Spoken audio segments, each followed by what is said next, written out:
Good morning.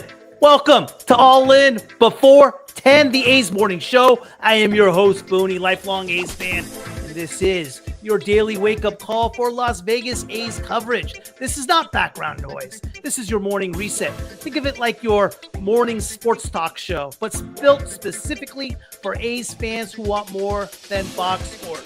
We will mix in game analysis, player development updates, stadium talk, financial realities, and live chat interactions so you can start your day informed and fired up. Whether you are heading to work, hitting the gym, or just pouring your first cup of coffee, this is where the A's conversation begins. All In Before 10, the A's Morning Show is the daily tone setter inside the house always wins media network built for depth, separating baseball prospects, business, stadium news, history, and community impact into distinct shows with clear lanes powered by passionate voices under one roof where every room has a purpose. Subscribe, turn on notifications, and jump into the live chat.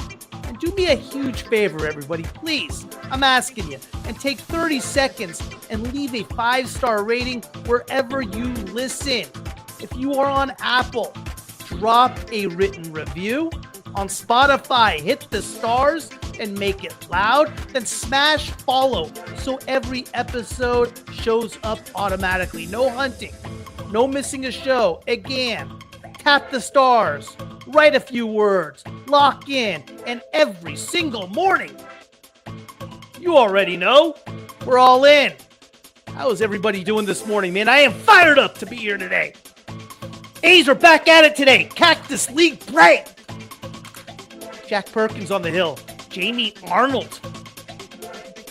Let's go. Hey, let's get a win. Let's get a win. Why not? I know they say spring training doesn't matter.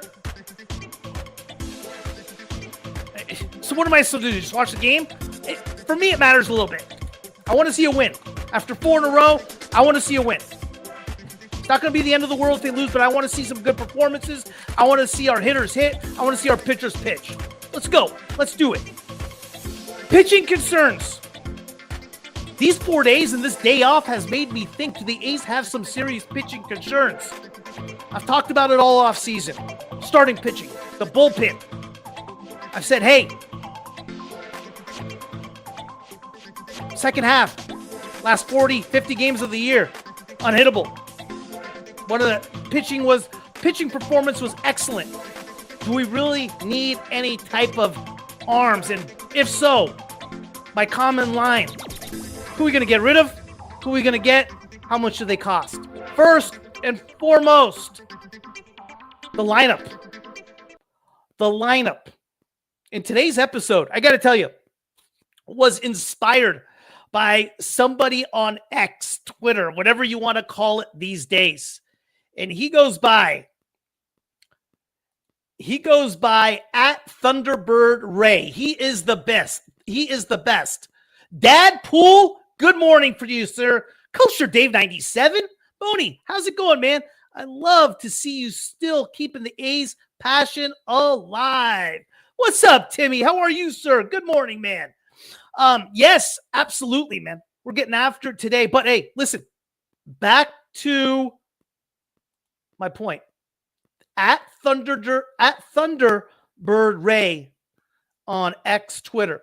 Came across him and Straight A's. They were double teaming me hardcore with regard to this whole me being such a proponent of Brett Harris, telling me he's going to get cut, this, that. Hey, you know what? In baseball, in the baseball world, as far as talking mess or whatever it may be, all is allowed. And when Brett Harris wins his Gold Glove hitting in the middle of the order, I guarantee you I'm going to give it right back to them. But hey, I got to give it to him, man.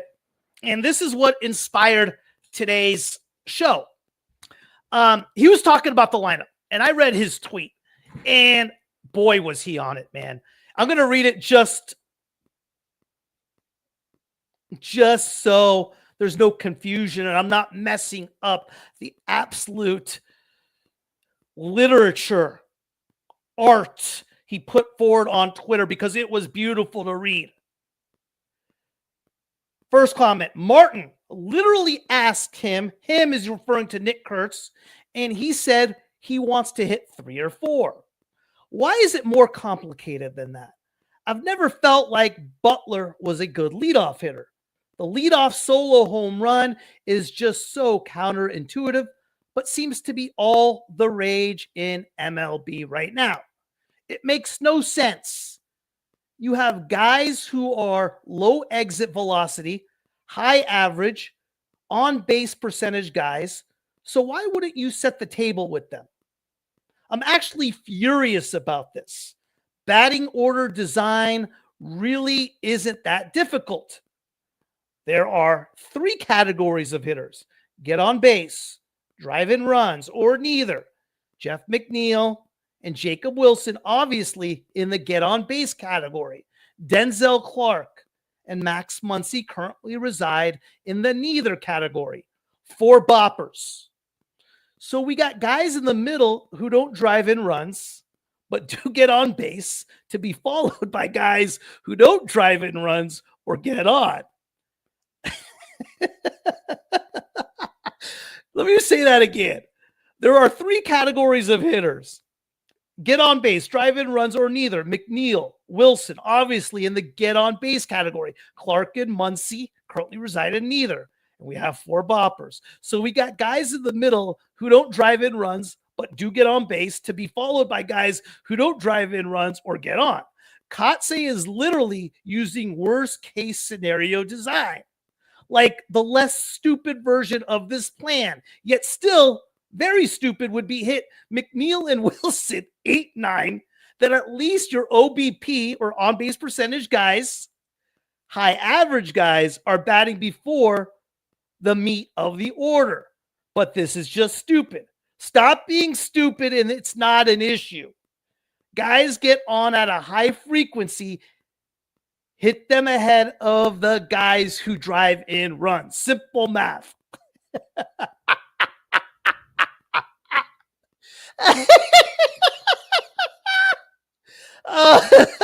It's one of the best tweets I've seen in a long time. I mean, hey, because it's so true, man.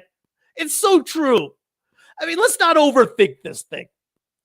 He's absolutely right in what he's saying. The only thing I will disagree, and not necessarily disagree, Flea, what's up, bud? Flea should be 2 to 4 in the lineup, no doubt. Wilson, McNeese, Soderstrom, Kurtz. Yeah, I like that. Then Shea. Timmy, personally, I would rather have Wilson lead off. I want high average speed be damned. I'm going to give you my 2 options, guys. This is what I think.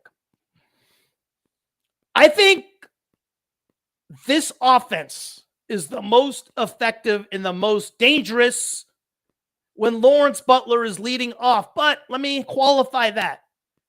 If we have the second half Lawrence Butler from 2024, that's a big if. That is a big if. If he is that guy, he brings power, he brings speed, he brings average, he brings depth to a lineup that is already dangerous. He gets on base. He does all of it. That's a big if. The A's still don't expect him back until mid-spring training. He's expected back, I believe the first weekend is Big League weekend in Vegas, is the first time he's expected back. So he's still rehabbing that knee. Question is, will he be ready? With all that being said, the ceiling of this lineup is highest when you have a performing Lawrence Butler in the leadoff spot, by far. But he was nowhere close to being that guy last year, all season long. Not in the first half, not in the second half, not in any half that we saw in the second half in 2024. What triggered that extension? I still think he needs to get an opportunity and make the leash short, but still give him a chance at that leadoff spot. Let's say, hey, he's not that guy. And let's say at the end of the day, you have somebody like Colby Thomas playing every day at right. And the way Colby Thomas has looked at the plate in his first couple times, he's looked all right. or a Carlos Cortez, whoever it may be. And let's say you're platooning Butler with Denzel at center, just throwing out scenarios, whatever it may be. I do think to Wilson and McNeil, I think what needs to happen in that situation, I agree with both of you guys. I think that you first and foremost, yes, 100% agree. Wilson or McNeil need to be in the leadoff spot. Against right-handed pitchers, I think it's Jeff McNeil. Against left-handed pitchers, I think it's Jacob Wilson. And you kind of flip-flop that way. Then the rest of the order, you could have Rooker 2, Langoliers, whatever you want to do with the rest of the 2 through, whatever you want to do with Rooker, Soderstrom, Kurtz, Langoliers in that 2, 3, 4, 5 spot,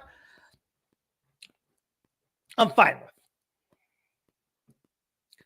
But as far as, I'm thinking if I missed anybody in that lineup, Kurtz, Langoliers, no, I got Rooker, Soderstrom in that 2 through 5 spot. I agree with what everyone's saying with regard to, hey, let's get our on-base percentage guys on. Let's hit the boppers hit. I hate the idea of Kurtz being in the leadoff spot. I absolutely hate it. Absolutely hate it. Don't like it one bit. Dad Pool, I love Shea, Kurtz, Rookie, Sodi, Wilson, McNeil. I don't want Shea leading off. I don't want Shea leading off. I want your boppers to be in the middle of the lineup where they should be, driving in runs. I don't want them leading off. Yes. Hey, listen.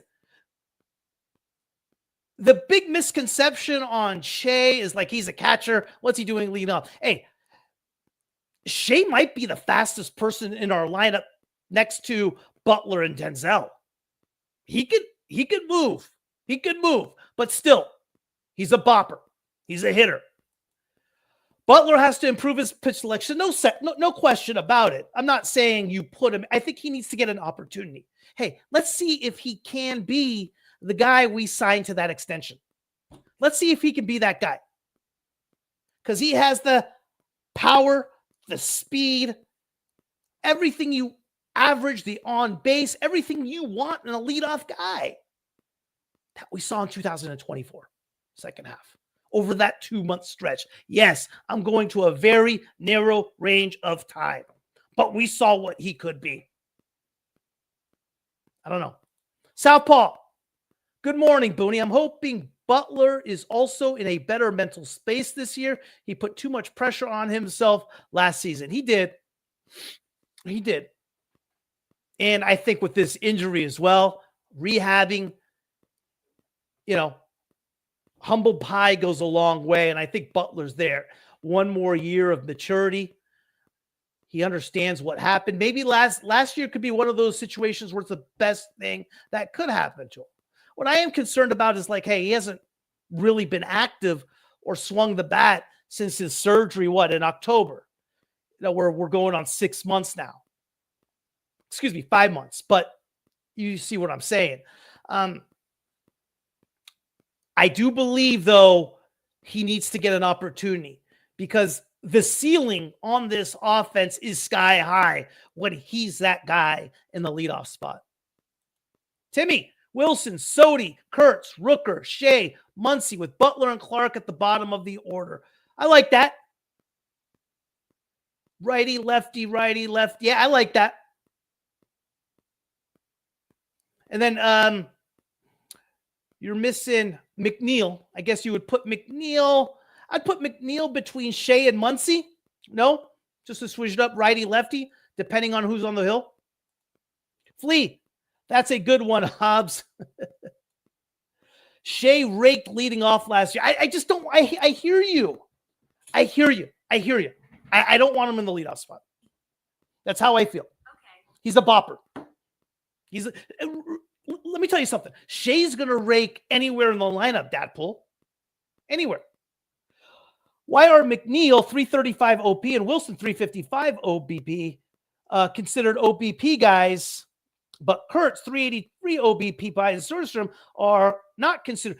It is because Wilson and McNeil don't hit home runs. I think Soderstrom and Kurtz, you can consider any type of guy, OBP guy, power guy, whatever it may be. I think you have to have the best hitters in the middle of your lineup. Kurtz in the leadoff spot last year was not good. He was not good. So when Kurtz and Soderstrom, or if we want to go to this Langoliers, is in the middle of the lineup, at the top of the lineup at the leading off, who do you have driving them in?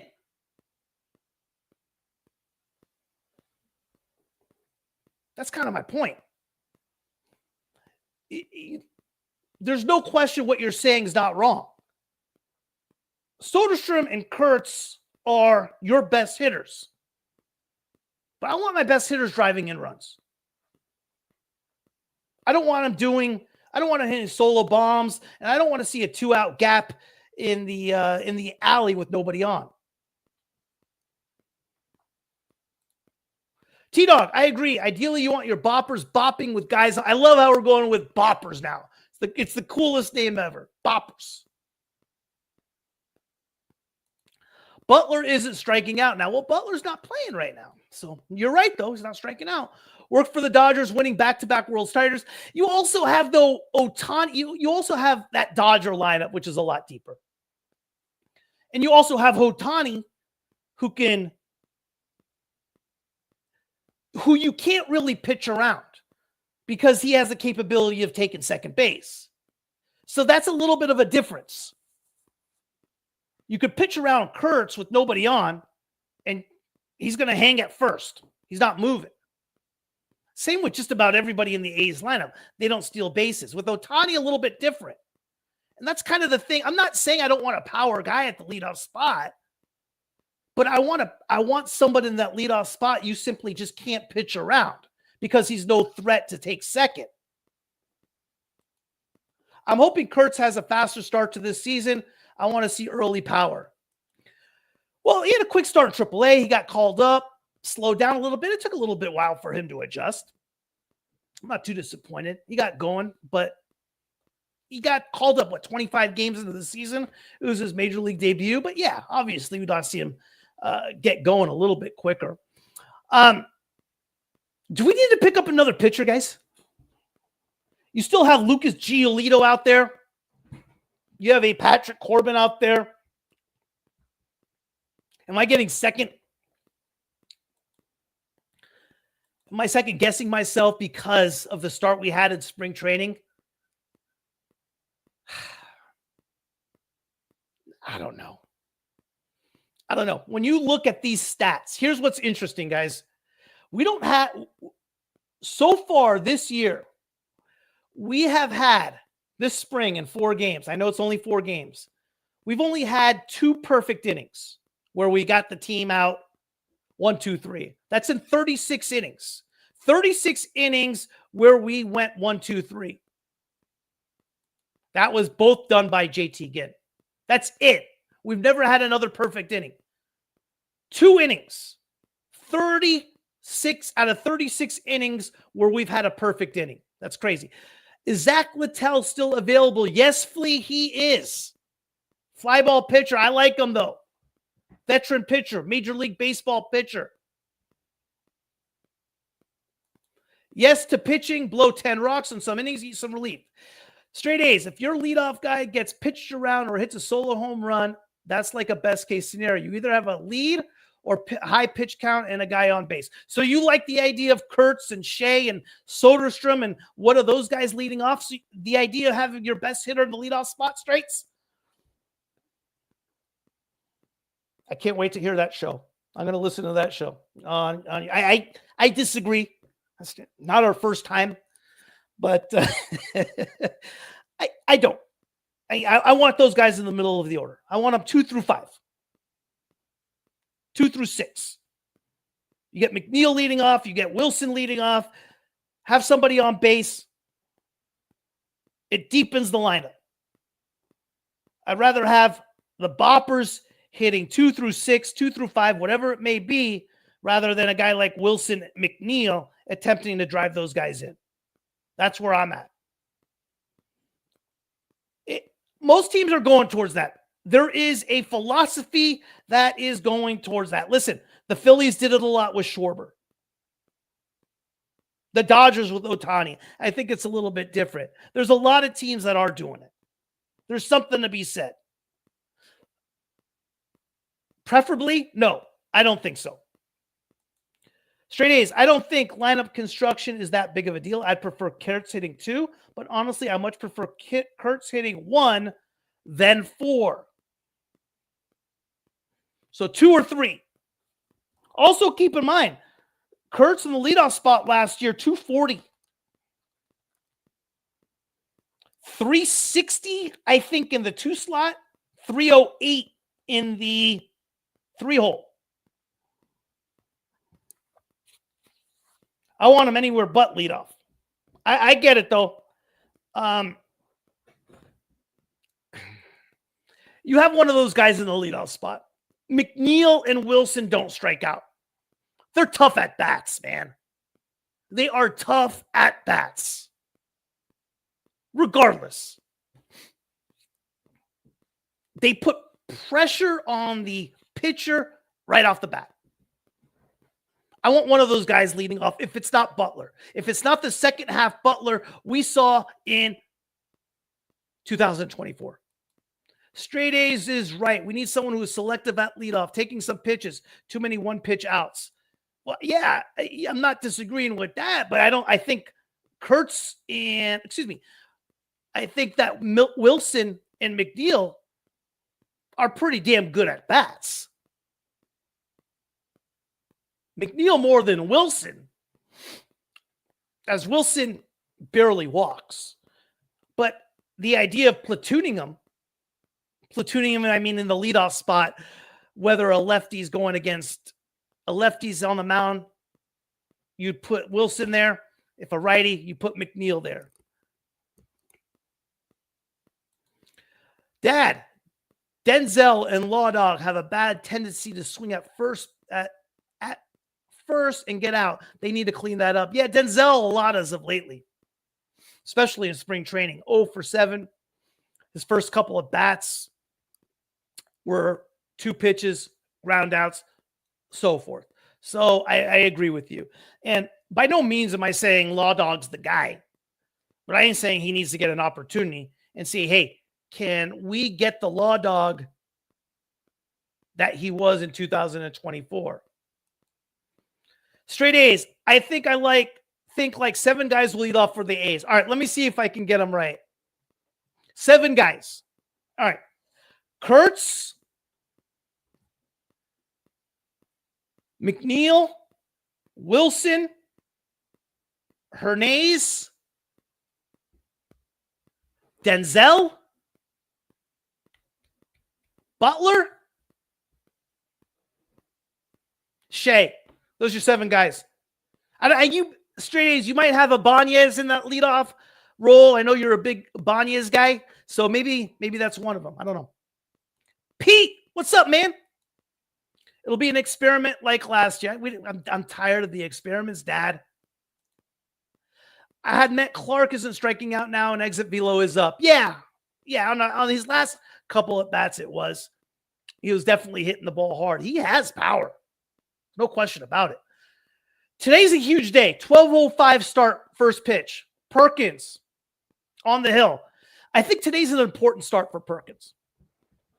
I wouldn't say he has to have it, but I think it's an important start. Coming off the outing that I didn't think was bad at all. But as far as what the numbers show, and he did walk a couple, was his first start. I think it's important that Perkins has a bounce back. And I think it's important to set a tone with regard to this pitching and what's happened the first 4 games. Jamie Arnold supposed to pitch today. I'm excited about that. What's this kid have? I think we all have an idea of what he has. We've heard the reports about his live batting practice and simulations, and it seems like he looks great. People having a real hard time with his arm slot, his delivery. I'm excited to see what he brings today. I want to see some consistency from this lineup. I want to see you know who else I want to see pitch today? I want to see Henry Baez. I believe he is set to pitch today. Henry Baez, we got in the Mason Miller trade from the Padres. He was the third rated prospect in that trade behind, of course, Leo DeVries and Braden Nett. And then it was Henry Baez. And then after that was Eduardo Nunez.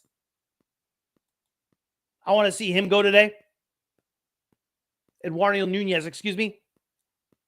Brady Basso, I would like to see get an inning as well. Wait in Lynn. See if he can have a bounce back.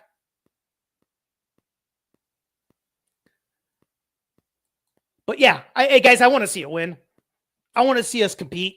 I want to see our hitters hit. I want to see us put a good lineup on the field. Spring training, I get it. We had the day off, but hey, it's time to turn it up slightly.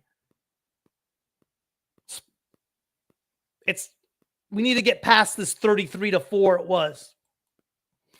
Dadpool, I want to see some crooked innings from the offense. Yeah, and I want to see some goose eggs from the pitching as well. Let's go. I want Perkins to set a tone. I'm really, really looking forward to see how Perkins does.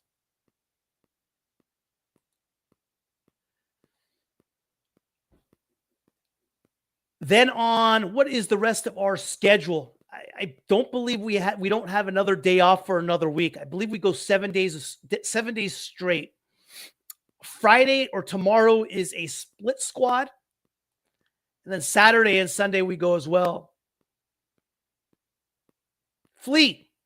I'm excited to see Junior Tur pitch. Still haven't seen him. There's another one. Junior Tur was dominant in Midland last year, Fleet. Looked great. Not so good. Had a little bit tough time when he got called up to AAA. But that's a good call. I want to see Junior Tur pitch as well. Timmy, I thought the tight strike zone got to Perkins. It was tight, but they were balls as well. It's not like there wasn't anything that was a strike that got called a ball. Excuse me. Anything that was a ball, anything that was called a ball, that should have been a strike. I'm with you. When I saw it live, I was like, he's getting squeezed. But he wasn't. They were all the right pitches. He was just missing. He let some bad possible strike three calls goes against him and got to him. Yeah, I saw that. And I went right on game day. I saw how they were. They were the right calls, but they were right on the edge as well. The 7 leadoff guys, I'd scratch Denzel from that list. Carlos Cortez, too. Yeah. Is Joshua Kuroda-Grauer and Tommy White going to get a little bit more time? You got Cal Quantrill today starting for the Rangers. Legit Major League Baseball. He's a Major League Baseball player. And I want to see White and Grauer go against the number ones of other teams. I think that's their next step up to see how they continue to progress. Because they have sure looked good. If you were to pick probably your top 5 players over the first 4 games, you got to put JT Ginn number 1. You got to put Joshua Kuroda, Tommy White 2. You got to put Joshua Kuroda-Grauer 3. Who else would you put in there? I mean, I think that's it. I don't think there's anybody else. Hogan Harris 4. Brett Harris 5. But I want to see how those guys do. I want to see them going against the other team's ones. Are they the real deal, man? Because they're not hitting the ball like they're minor leaguers. They're hitting the ball like major leaguers. They're hitting the ball hard every single time. Joshua Crowder, I feel I'm higher on him more than I am on Tommy White, not because of what he is offensively, but because Tommy White right now doesn't have a position. And that's what I'm concerned about with old Tommy Tanks. But 12:05, first pitch, guys. Again, subscribe, like, follow. Appreciate you guys. I will see you all back here tomorrow morning. Later, guys.